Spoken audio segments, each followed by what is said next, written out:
जय श्री श्याम भक्तों, आज है भोलेनाथ का दिन, सोमवार का दिन है और आज हम भगवान भोलेनाथ के 16 सोमवार के व्रत का कथा का स्मरण करेंगे। बोलिए शंकर भगवान की जय। मृत्युलोक में विवाह करने की इच्छा करके एक समय श्री भूतनाथ महादेव जी माता पार्वती जी के साथ पधारे। वहां वे भ्रमण करते करते विदर्भ देशांतर्गत अमरावती नाम की अति रमणीक नगरी में पहुंचे। अमरावती नगरी अमरपुरी के सदृश सब प्रकार से सुखों से परिपूर्ण थी। उसमें वहां के महाराज द्वारा बनाई गई अति रमणीक शिवजी का मंदिर था।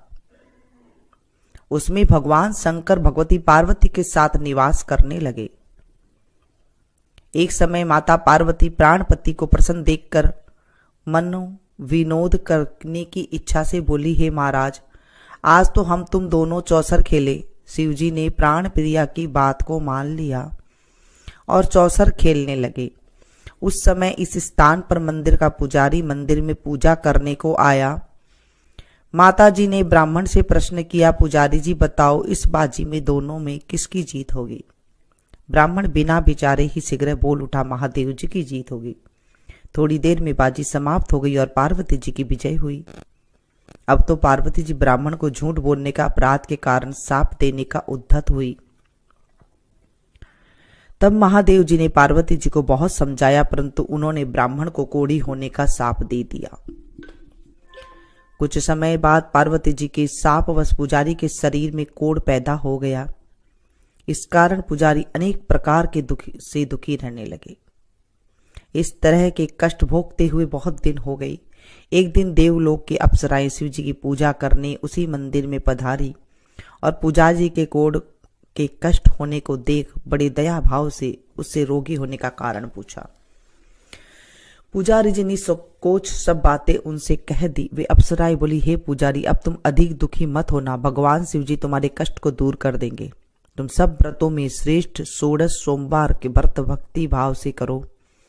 पुजारी अप्सराओं से हाथ जोड़कर विनम्र भाव से 16 सोमवार व्रत की विधि पूछने लगा। अप्सराएं बोली, जिस दिन सोमवार हो उस दिन भक्ति के साथ व्रत करे, स्वच्छ वस्त्र पहने, आधा सिर गेहूं का आटा ले, उसके 3 अंगा बनावे और घी गुड़ दीप नैवेद्य पुंगी फल बेलपत्र जनेऊ जोड़ा चंदन अक्षत पुष्पादि के द्वारा प्रदोष काल में भगवान शंकर की विधि से पूजन करे। तत्पश्चात 3 अंगों में से एक शिवजी को अर्पण करे, बाकी 2 शिवजी की प्रसादी समझकर उपस्थित जनों में बांट दे और आप भी प्रसाद ले। इस विधि से 16 सोमवार का व्रत करे। तत्पश्चात 17वें सोमवार के दिन पाव से पवित्र गेहूं के आटे की बाटी बनाए, तदनुसार घी और गुड़ मिलाकर चूरमा बनाए और शिवजी को भोग लगाकर उपस्थित भक्तों में बांटे। पीछे आप सब कुटुंब प्रसादी ले और भगवान शिवजी की कृपा से उसके मनोरथ पूर्ण हो जाते हैं। ऐसा कहकर अप्सराएं स्वर्ग को चली गई। ब्राह्मण ने यथा विधि 16 सोमवार पर व्रत किया तथा भगवान शिवजी की कृपा से रोग मुक्त होकर आनंद से रहने लगे। कुछ दिन बाद जब शिवजी और पार्वती उस मंदिर में पधारे, तब ब्राह्मण को निरोग देख पार्वती ने ब्राह्मण से रोग मुक्त होने का कारण पूछा तो ब्राह्मण ने 16 सोमवार व्रत कथा कह सुनाई। तब तो पार्वती जी ने अति प्रसन्न हो ब्राह्मण से व्रत की विधि पूछकर व्रत करने को तैयार हुई। व्रत करने के बाद उनकी मनोकामना पूर्ण हुई तथा उनके रूठे हुए पुत्र स्वामी कार्तिकेय स्वयं माता के आज्ञाकारी हुए। परंतु कार्तिकेय जी ने भी अपने यह विचार परिवर्तन का रहस्य जानने की इच्छा हुई और माता से बोले, हे माता जी, आपने ऐसा कौन सा उपाय किया जिससे मेरा आपकी और आकर्षित हुआ? तब पार्वती जी बड़ी 16 सोमवार की व्रत कथा उनको सुनाई। स्वामी कार्तिकेय बोले, इस व्रत को मैं भी करूंगा क्योंकि मेरा प्रिय मित्र ब्राह्मण बहुत दुखी दिल से परदेश गया है, हमें उससे मिलने की बहुत इच्छा है। कार्तिकेय जी ने भी इस व्रत को किया और उनका प्रिय मित्र मिल गया। मित्र ने इस आकस्मिक मिलन का भेद कार्तिकेय जी से पूछा तो वे बोले, हे मित्र, हमने तुम्हारे मिलने की इच्छा करके 16 सोमवार का व्रत किया था। अब तो ब्राह्मण मित्र को भी अपने विवाह की बड़ी इच्छा हुई। कार्तिकेय जी से व्रत की विधि पूछी और यथा विधि व्रत किया। व्रत के प्रभाव से जब वह किसी कार्यवश विदेश गया तो वहां के राजा के लड़के का स्वयंवर था। राजा ने प्रण किया था कि जिस राजकुमार के गले में सब प्रकार सिंगारित हाथेनी माला डालेगी, मैं उसी के साथ अपनी प्यारी पुत्री का विवाह कर दूंगा। शिवजी की कृपा से ब्राह्मण भी स्वयंवर देखने की इच्छा से राजसभा में एक और बैठ गया। नियत समय पर हाथेनी आई और उसने जयमाला उस ब्राह्मण के गले में डाल दी। राजा की प्रतिज्ञा के अनुसार बड़ी धूमधाम से कन्या का विवाह उस ब्राह्मण के साथ कर दिया और ब्राह्मण को बहुत सा धन और सम्मान देकर संतुष्ट किया। ब्राह्मण सुंदर राजकन्या पाकर सुख से जीवन व्यतीत करने लगा। एक दिन राजकन्या ने अपने पति से प्रश्न किया, हे प्राणनाथ, आपने ऐसा कौन सा पुण्य किया जिसके प्रभाव से हथिनी ने सब राजकुमारों को छोड़कर आपका वरण किया? ब्राह्मण बोला, हे प्राण प्रिय, मैंने अपने मित्र कार्तिकेय जी से यह कथा अनुसार 16 सोमवार का व्रत किया था, जिसके प्रभाव से मुझे तुम जैसी स्वरूपवान लक्ष्मी की प्राप्ति हुई। व्रत की महिमा को सुनकर राजकन्या को बड़ा आश्चर्य हुआ और वह भी पुत्र की कामना करके व्रत करने लगी। शिवजी की दया से उसके गर्भ से एक अति सुंदर, सुशील, धर्मात्मा और विद्वान पुत्र उत्पन्न हुआ। माता पिता दोनों उस देव पुत्र को पाकर अति प्रसन्न हुए और उसका लालन पालन भली प्रकार से करने लगे। जब पुत्र समझदार हुआ तो एक दिन उसने अपनी माता से प्रश्न किया, माँ, तुमने कौन सा तप किया है जो मेरे जैसा पुत्र तुम्हारे गर्भ से उत्पन्न हुआ? माता ने पुत्र का प्रबल मनोरथ जानकर अपने किए हुए 16 सोमवार व्रत को विधि सहित पुत्र के सन्मुख प्रकट किया। पुत्र ने ऐसे सरल व्रत को और सब तरह से मनोरथ पूर्ण करने वाले सुना तो वह भी इस व्रत को राज्याधिकार पाने की इच्छा से हर सोमवार को यथाविधि करने लगा। उसी समय एक देश के वृद्ध राजा को के दूतों ने आकर उसका एक राजकन्या के लिए वरण किया। राजा ने अपनी पुत्री का विवाह ऐसे सर्वगुण संपन्न ब्राह्मण युवक के साथ करके बड़ा सुख प्राप्त किया। वृद्ध राजा के दिवंगत हो जाने पर यही ब्राह्मण बालक गद्दी पर बिठाया गया, क्योंकि दिवंगत भूप के कोई पुत्र नहीं था। राज्य का अधिकारी होकर भी वह ब्राह्मण पुत्र अपने 16 सोमवार के व्रत को करता रहा। जब 17वां सोमवार आया तो वह विप्र पुत्र ने अपनी प्रियतमा से सब पूजन सामग्री लेकर शिवालय में चलने के लिए कहा, परंतु प्रियतमा ने उसकी आज्ञा की परवाह न की। दास दासियों द्वारा सब सामग्रियां शिवालय भिजवा दी और आप भी नहीं गई। जब राजा ने शिवजी का पूजन समाप्त किया तब एक आकाशवाणी राजा से प्राप्ति हुई। राजा ने सुना, हे राजा, अपने इस रानी को राजमहल से निकाल दे, नहीं तो तेरा सर्वनाश कर देगी। ऐसी वाणी को सुनकर राजा ने आश्चर्य का ठिकाना न रहा और तत्काल ही मंत्रणा गृह में आकर अपने सभासदों को बुलाकर पूछने लगा, हे मंत्रियों, मुझे आज शिवजी की वाणी हुई है कि राजा तू अपनी इस रानी को निकाल दे, नहीं तो तेरा सर्वनाश कर देगी। मंत्री आदि सब बड़े विस्मय और दुख में डूब गए, क्योंकि जिस कन्या के कारण राज मिला, राज उसी को निकालने का जाल रचता है। राजा उसी को निकालने का जाल रचता है, यह कैसे हो सकेगा? अंत में राजा ने उसे अपने यहां से निकाल दिया। रानी दुखी हृदय से भाग्य को कोसती हुई नगर के बाहर हुई। बिना पदात्रण, फटे वस्त्र पहने, भूख से दुखी, धीरे धीरे चलकर रानी एक नगर में पहुंची। वहां पर एक बुढ़िया सूत काट कर बेचने को जाती थी। राजा रानी की करुण दशा को देख बुढ़िया बोली, चल तू मेरा सूत बिकवा दे, मैं वृद्ध हूँ, भाव नहीं जानती हूँ। ऐसी बात बुढ़िया की सुन रानी ने बुढ़िया के सिर से सूत की गठड़ी उतार अपने सिर पर रखी। थोड़ी देर बाद आंधी आई और बुढ़िया का सूत पोटली सहित उड़ गया। बेचारी बुढ़िया पछताती रह गई और रानी को अपने सास से दूर रहने को कह दिया। अब रानी एक तेली के घर गई। तेली सब मटके शिवजी के प्रकोप से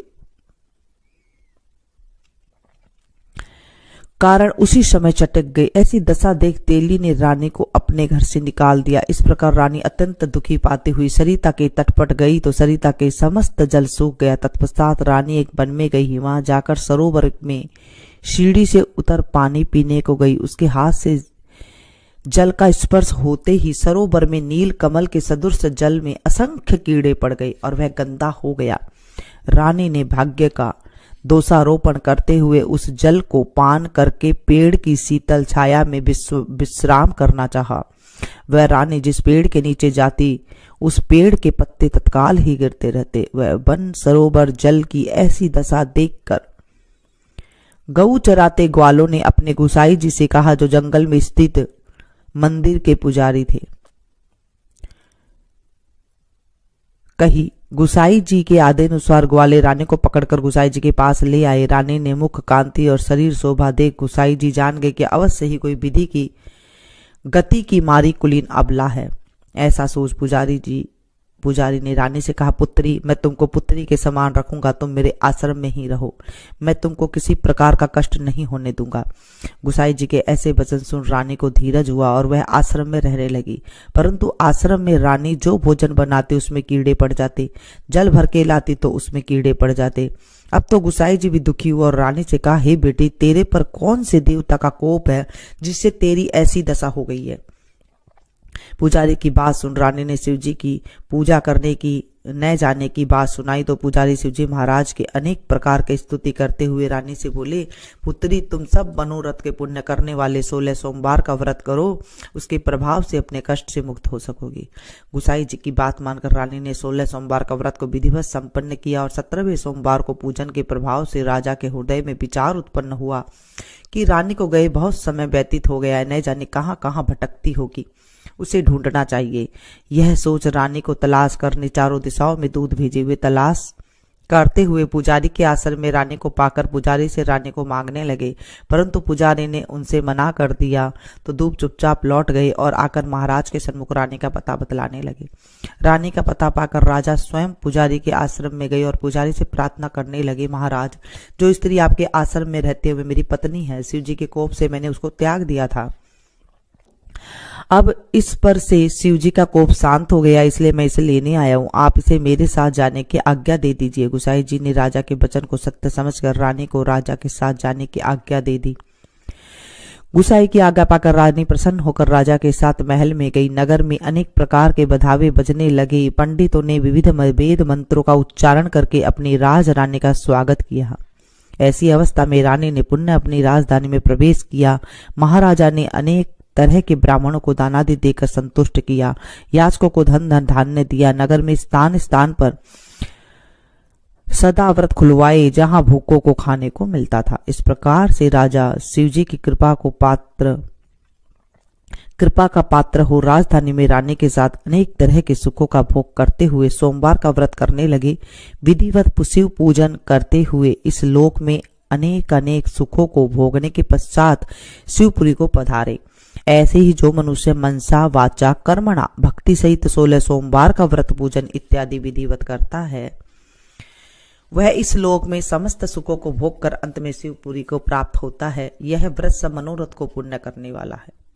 बोलिए शंकर भगवान की जय, देवादिदेव महादेव की जय। जब 16 सोमवार करते हैं तो आधा सेर गेहूं का आटा लेते हैं और उसमें गुड़ मिला करके, 1 पाव गुड़ मिला करके, उसके बाद जो है 3 लड्डू बनाते हैं। उसका पहले आप रोट बना लें और उसके बाद उसके 3 लड्डू बनाएं। 1 लड्डू शंकर जी पे चढ़ाते हैं, 1 लड्डू बांट देते हैं प्रसाद में और 1 लड्डू खुद को खाना होता है। घी की मात्रा बिल्कुल कम रखनी होती है, घी ज्यादा नहीं डालते हैं, 1 चम्मच या 2 चम्मच ही इतना ही इसमें डालते हैं। जब 16 सोमवार आपका पूरा हो जाए, 17वें सोमवार को 5.25 सेर आटे का बनाते हैं, यानी कि गुड़ और गेहूं मिला करके 5.25 सेर होना चाहिए।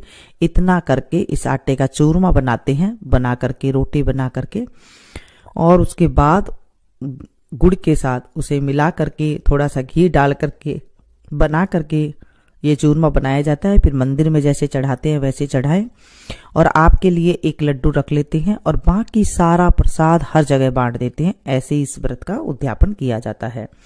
17 सोमवार को उद्यापन करते हैं। वैसे तो 16 सोमवार कई चीजों से होता है। मिश्री से करते हैं, दूध से करते हैं, चरनामृत से करते हैं, तुलसी दल से करते हैं, केला से करते हैं, मतलब कई तरीके से ये 16 सोमवार किए जाते हैं। जैसे आपको अच्छा लगे आप वो वाला सोमवार उठा सकते हैं, कर सकते हैं।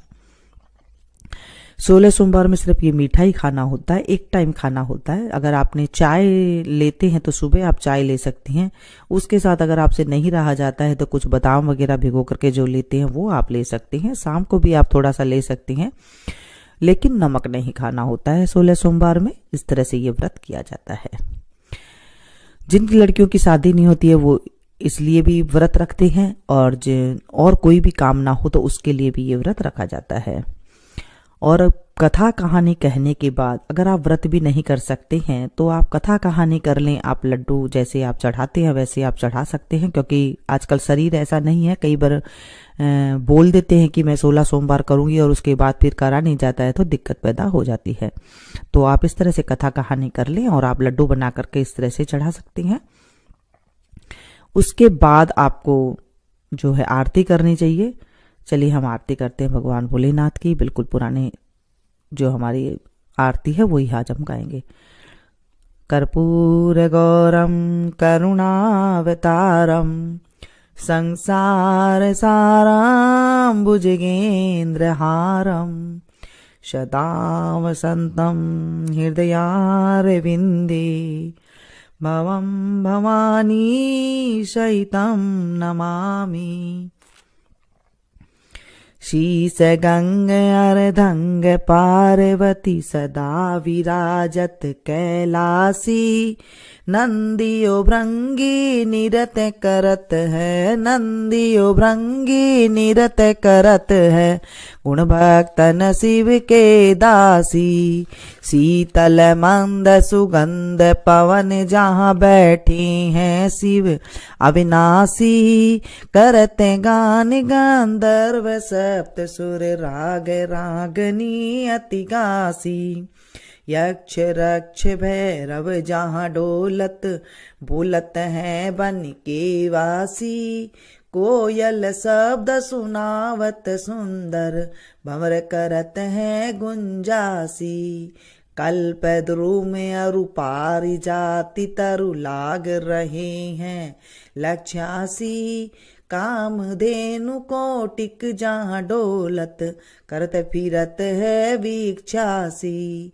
सूर्यकांत सम पर्वत शोभित चंद्रकांत भव के वासी। छो तुरी तुरी तु फलत चढ़त है पुष्प चढ़त है बरसासी। देव मुनि जन की भीड़ पड़त है निगम रहत जो नित्य गासी। ब्रह्मा विष्णु जी को ध्यान धरत है बाबा शंकर जी को ध्यान धरत है। कचुसी में हमी को फरमासी। रिद्धि सिद्धि के दाता शंकर सदा आनंदित सुख राशि। जिनको सुमिरन सेवा करता भोले जी को सुमिरन पूजा करता छूट जाए यम की फांसी। त्रिशूलधर जी को ध्यान निरंतर मना लगाई कर जोगासी। दूर करो विपदा शिव तन की कष्ट हरो व्याधा मोरे मन की। जन्म जन्म शिव पद पासी। कैलासी काशी के वासी बाबा अविनाशी मेरो सुध लीजो। सेवक जान सदा चरणन को पायक जान हरि दर्शन को। अपनो ज्ञान कृपा कीजो। आप तो प्रभु जी सदा शयानी बाबा अवगुण मीरो सब ढकियो। सब अपराध क्षमा कर शंकर मेरो अपराध माफ कर भोले बाबा। किंकर की बिनती सुनियो। अभय ज्ञान दी जो हरि मोह को सकल सृष्टि के हितकारी। सिर भोलेनाथ बाबा भक्त निरंजन भूतनाथ बाबा भक्त निरंजन। अलखनाथ बाबा भक्त निरंजन भवभंजन भव शुभकारी। काल हरो हरि कष्ट हरो हरि दुख हरो दारिद्र हरो। नमामि शंकर भवानी भोले बाबा। नमामि शंकर भवानी भोले बाबा। हर हर शंकर आप शरणम। सेवा पूजा बंदगी सभी तुम्हारे हाथ। मैं तो कुछ जानू नहीं तुम जानो रघुनाथ। सिंह चढ़े दुर्गा मिले गरुड़ चढ़े भगवान। बैल चढ़े शिव जी मिले तो पूर्ण होए सब काम। सदा भवानी दायिनी सन्मुख रहत गणेश। पांच देव रक्षा करे ब्रह्मा विष्णु महेश। सांब सदा शिवाय नमः। बोले शंकर भगवान की जय। तमेव माता च पिता तमेव तमेव बंधु च सखा तमेव तमेव विद्या द्रविणं तमेव तमेव सर्वं मम देव देवं। पापहं पापकर्माहं पापात्मा पाप संभवो। त्राहि मां पार्वतीनाथो सर्वपापो हरो हरो। त्राहि मां पार्वतीनाथो सर्वपापो हरो हरो। त्राहि मां पार्वतीनाथो सर्वपापो हरो हरो। सांब सदा शिवाय नमः। बोले शंकर भगवान की जय। आज हमने आरती करी, फिर भगवान से क्षमा ऐसा ना करें, और इसके बाद जो है आप इसे व्रत की इस तरह से आप शुरुआत करें दिन की। इसे आप ज़्यादा से ज़्यादा अपनों के साथ शेयर कीजिएगा, क्योंकि जब हम किसी को कथा सुनाते हैं तो हमारे जीवन में भी जो है बहुत अच्छा लाभ मिलता है। अब हम छोटी सी गणेश जी की कहानी सुनेंगे। बिंदा बाबा रंगा चंगा बिंद्रावन में फिर सुरूंगा। पोत भोग की राबड़ी नवास भोग की खीर। मीठी लागे राबड़ी खाटी लागे खीर। सड़सठ करती साड़ी दीजो बड़बड़ करती बांधे दीजो। घर मोकलो घर साकलो। राजा को सुराज रानी को सुभाग। सीता को सुहाग बैकुंठ को बास। श्री कृष्ण कांत। जय बोले बिंदायक जी महाराज की जय। कोई भी कथा करे उसके बाद गणेश जी की कहानी हमें अवश्य करनी चाहिए। इसे ज्यादा से ज्यादा अपनों के साथ शेयर कीजिएगा, ताकि औरों को भी लाभ मिल सके और आपको भी लाभ मिल सके, क्योंकि हम जब किसी को कथा सुनाते हैं तो हमारे जीवन में भी लाभ होने लग जाता है। हे भोलेनाथ बाबा, आज हमने आपकी कथा करी, आरती करी, गणेश जी की कहानी कही। हमारे जीवन में कोई कष्ट हो दुख हो तो हमें दूर करना हमारे जीवन से, और इस कहानी को जो कही सुनी सुनाई हुंकारा भरे उसके जीवन में भी जो है सारे सुख संपत्ति देना, सारे मनोरथ पूर्ण करना और आदिवादी शत्रुओं का नाश करना। बोले शंकर भगवान की जय। मिलते हैं फिर से एक नई कथा में नई जानकारी के साथ। तब तक आप लोग देखते रहिए मेरा संगीत। Thank you. जय श्री श्याम भक्तों, आज है भोलेनाथ का दिन, सोमवार का दिन है, और आज हम भगवान भोलेनाथ के 16 सोमवार के व्रत का कथा का स्मरण करेंगे। बोलिए शंकर भगवान की जय।